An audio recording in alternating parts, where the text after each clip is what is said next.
ఓం నమో భగవతే వాసుదేవాయ. శంకర భగవత్పాదుల వారు రచించినటువంటి భజగోవింద శ్లోకాల గురించి మనం వివరించుకుంటూ ఉన్నాము.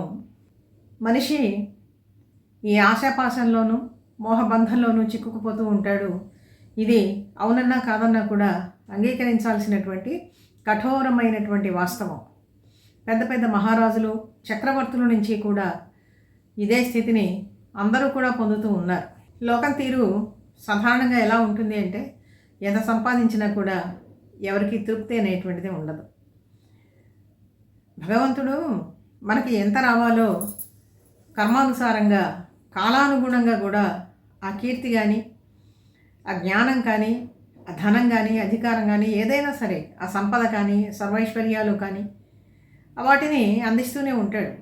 కానీ ఇది గ్రహించక దేనికోసమో మనం పరుగులు పెడుతూ ఉంటాం, తాపత్రయపడుతూ ఉంటాం. అంటే మన ప్రయత్నం అక్కర్లేదా అంటే చెయ్యాలి, ప్రయత్నం చెయ్యాలి. ప్రయత్నం లేకుండా ఏది హఠాత్తుగా మన ఒళ్ళో ఊడి పడదు. ఆ విషయం కూడా మనం తెలుసుకోవాలన్నమాట. పురుష ప్రయత్నము ఉండాలి, దైవానుకూలము ఉండాలి. 2000 సంవత్సరాల క్రిందట ఆచార్యుల వారు చెప్పినటువంటి మాటలే ఈనాటికి కూడా ఇప్పటికీ కూడా లోకంలో మనం చూస్తూనే ఉన్నాం. మన దగ్గరి కుటుంబాల్లో చూస్తూ ఉన్నాం, మనకు తెలిసిన కుటుంబాల్లోనూ చూస్తూ ఉన్నాము, ప్రపంచం అంతా కూడా చూస్తూ ఉన్నాం. ఇక్కడ చెప్పబోయేటువంటి శ్లోకంలో ఏమంటున్నారంటే, యావద్విత్తోపార్జన శక్తః తావన్నిజ పరివారో రక్తః. యావద్విత్తోపార్జన శక్తః తావన్నిజ పరివారో రక్తః. పశ్చాజ్జీవతి జర్జర దేహే, పశ్చాజ్జీవతి జర్జర దేహే. వార్తాం కోపి న పృచ్ఛతి గేహే. భజ గోవిందం భజ గోవిందం గోవిందం భజ మూఢమతే. ఏం చెప్తున్నారంటే, బెల్లం చుట్టూ ఈగలు మూగుతాయి అని చెప్పి ఒక సామెత మనకు తెలుసు. ఆ తీపి ఉన్నంత వరకే ఈగలు కానీ చీమలు ఇట్లాంటివన్నీ కూడా చేరుతూ ఉంటాయి. ఆ బెల్లం అయిపోయింది అనుకోండి, ఎవరు ఏ కీటకం కూడా దాని దగ్గరికి రాదు. ఇదే విధంగా ఉంటుంది మనిషి జీవితం కూడా. యావద్ విత్తోపార్జన శక్తః. విత్తము అంటే ఏంటి? ధనం.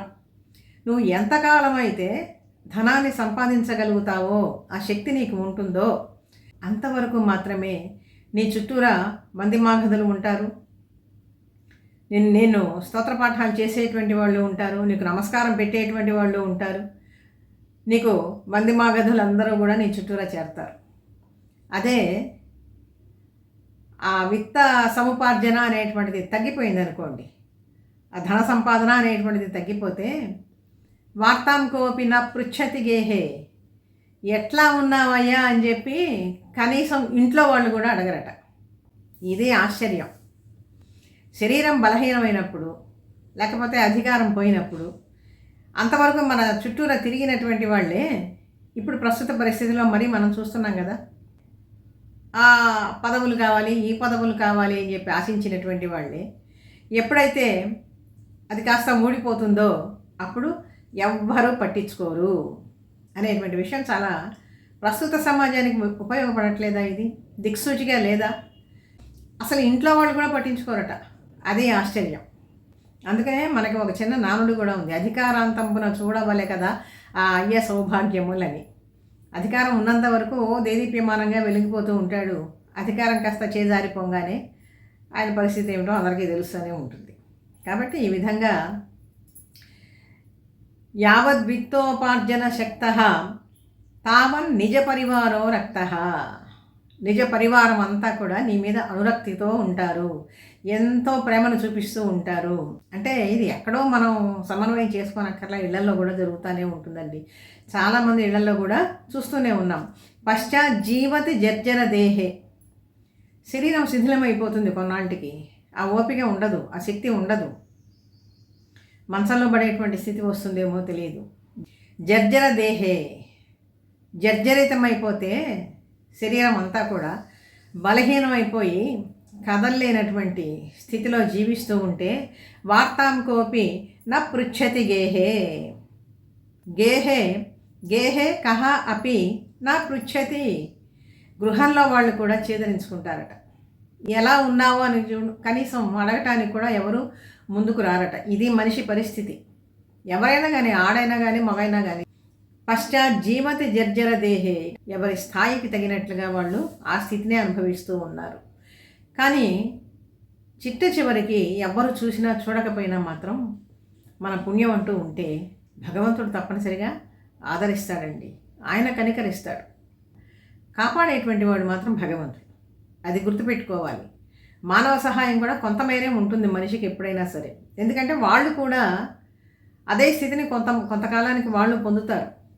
కానీ భగవంతుడు శాశ్వతుడు కాబట్టి అందరినీ కూడా సమానంగా చూడగలిగేటువంటి వాడు భగవంతుడు ఒక్కడే. ఈ విషయం మాత్రం మనం గ్రహించాలి. వాడు ఎటువంటి వాడైనా సరే శరణు గనక కోరినట్లయితే తప్పనిసరిగా ఆయన అనుగ్రహిస్తాడు.